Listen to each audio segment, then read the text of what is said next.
नमस्कार, राधे राधे। आज मैं आपको कक्षा 12 हिंदी के काव्यखंड का पाठ 2 केकई का अनुताप का शेष पाठ पढ़ाऊंगी। तो आइए देखिए। बस मैंने इसका बाह्य मात्र ही देखा, दृढ़ हृदय ने देखा, मृदुल गात्र ही देखा। इन पंक्तियों में उस समय की चर्चा है जब कैकई भरत के साथ राम को वापस लाने के उद्देश्य से वन में गई है या गई थी। वह इन शब्दों में अपना पश्चाताप व्यक्त करती हुई श्री राम से कहती है कि मैंने अपने इस पुत्र का मात्र ऊपरी रूप ही देखा, केवल शरीर ही देखा। मैं उसके दृढ़ हृदय को नहीं देख सकी। मैंने इसके कोमल गात को ही देखा। मैं इसके पारमार्थिक स्वरूप को न देख पाई। इसमें कहा है, परमार्थ न देखा, पूर्ण स्वार्थ ही साधा, इस कारण ही तो हाय आज यह बाधा। कहा कि मैं इसके पारमार्थिक स्वरूप को न देख पाई और अपना पूर्ण स्वार्थ साधना चाहा। इस कारण ही तो आज मेरा जीवन बाधाग्रस्त है। आगे देखिए। युग युग तक चलती रहे कठोर कहानी, रघुकुल में थी एक अभागिन रानी। ये कहती हैं कि युग युग तक संसार में यह कहानी चलती रहेगी कि रघुकुल में एक अभागिन रानी थी। वे आगे कहती हैं, निज जन्म में सुने जीव यह मेरा, निज जन्म में सुने जीव यह मेरा, धिक्कार उसे था महास्वार्थ ने घेरा। वे कहती हैं कि प्रत्येक जन्म में अर्थात जन्म जन्म तक अब मेरी आत्मा यही सुनेगी कि धिक्कार है उस रानी कैकई को जिसे महास्वार्थ ने घेर लिया था। वे आगे कहती हैं, सो बार धन्य वह एक लाल की माई, जिस जननी ने है जना भरत सा भाई। कैकई ने पश्चाताप भरे कथन को सुनकर राम उसका खंडन करते हुए कहते हैं, उसका विरोध करते हुए कहते हैं कि जिस माता ने भरत जैसे अद्वितीय रत्न को जन्म दिया है वह 100 बार धन्यवाद देने के योग्य है। अब आगे देखिए।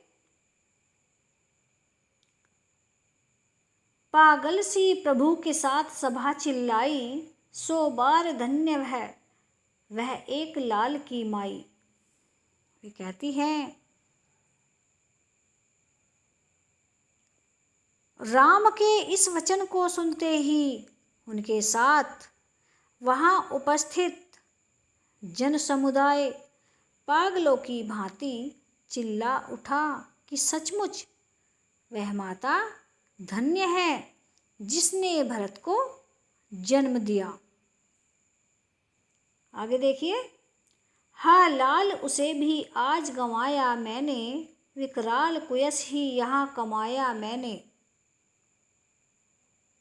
कैकई ने कहा कि हे राम, मैंने तो आज अपने उस पुत्र भरत को भी खो दिया है जिसके लिए मैंने ऐसा कार्य किया, दुष्कर्म किया। उस पुत्र को खोकर भी मैंने भयंकर रूप से अपयश ही प्राप्त किया, बुराई ही प्राप्त की। आगे देखिए,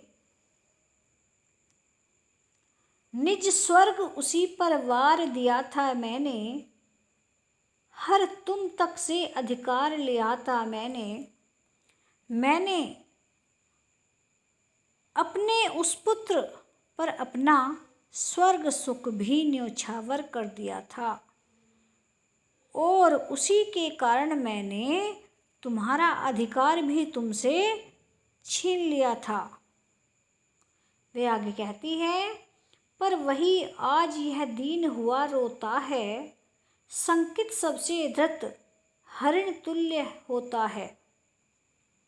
वे आगे कहती है कि वही मेरा पुत्र आज दीनहीन होकर रुदन कर रहा है। वह पकड़े हुए हिरण की भांति सबसे भयभीत है। जिस प्रकार हिरण को पकड़ लेते हैं और वह डरा हुआ रहता है, उसी प्रकार भरत प्रतीत हो रहा है। वे आगे कहती हैं, श्रीखंड आज अंगार चंड है मेरा, तो इससे बढ़कर कौन दंड है मेरा।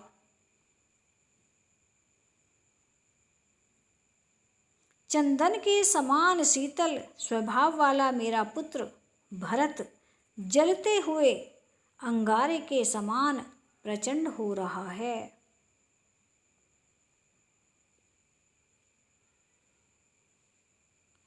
इससे बढ़कर दंड मुझ अभागी माँ के लिए और क्या हो सकता है। वे आगे कहती हैं, पटके मैंने पद पाणी मोह के नद में, जन क्या क्या करते नहीं स्वप्न में मद में।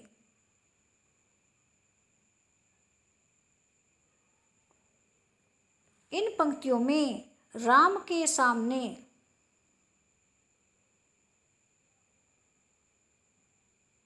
कैकई का पश्चाताप प्रकट हुआ है। कैकई कहती हैं कि मैंने अपने हाथ पैर मोह रूपी नदी में फेंके और पटके। मेरा यह कार्य ऐसा ही था जैसे कोई व्यक्ति पागलपन में अथवा स्वप्न में व्यवहार करता है। आगे देखिए, हा दंड कौन क्या उसे डरूं अब मैं भी, मेरा विचार कुछ दयापूर्ण हो तब भी। ये कहते हैं कि हाँ, दंड कौन क्या उसे डरूंगी अब भी, मेरा विचार कुछ दयापूर्ण हो तब भी। अपने अपराध को देखकर मैं किसी भी दंड से भयभीत नहीं हूँ, क्योंकि मेरे अपराध की तुलना में कोई भी दंड अधिक नहीं है। आगे कहती हैं, हा दया हंत वह घृणा, अहा वह करुणा, वह तरनी सी है आज जाह्नवी वरुणा। मेरा एक निवेदन है कि मेरे संदर्भ में इतना अवश्य किया जाए कि मेरी भावना को गलत न समझा जाए।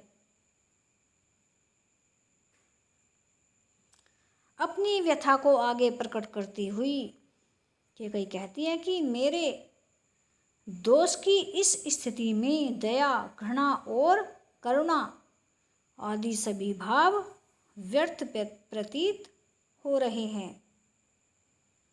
आज गंगा और वरुणा भी मेरे लिए नरक की वैतरणी के समान सिद्ध हो रही है। आगे कहती है, सह सकती हूँ चिर नरक सुने सुविचारी, पर मुझे स्वर्ग की दया दंड से भारी। विचारवान व्यक्ति मेरी इस बात को अच्छी तरह सुन ले कि मैं चिरकाल तक, लंबे समय तक, अधिक समय तक नरक की पीड़ा सहन कर सकती हूँ, परंतु स्वर्ग की दया मेरे लिए नरक के दंड से भी कठोर होगी। वे आगे कहती हैं, लेकर अपना यह कुलिस कठोर कलेजा, मैंने इसके ही लिए तुम्हें वन भेजा। हे राम, मैंने अपने हृदय में व्रज से भी अधिक कठोर बनाकर तुम्हें वन भेजा था।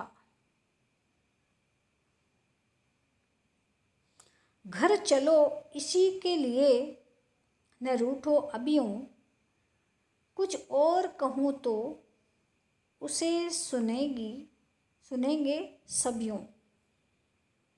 घर चलो इसी के लिए न रूठो अबियों, कुछ और कहूँ तो उसे सुनेंगे सभी क्यों।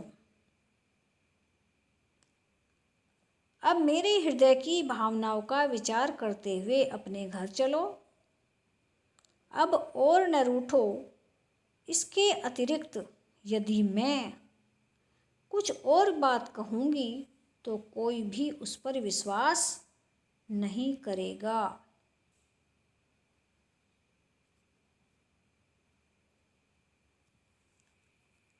तो आज के वीडियो में बस इतना ही।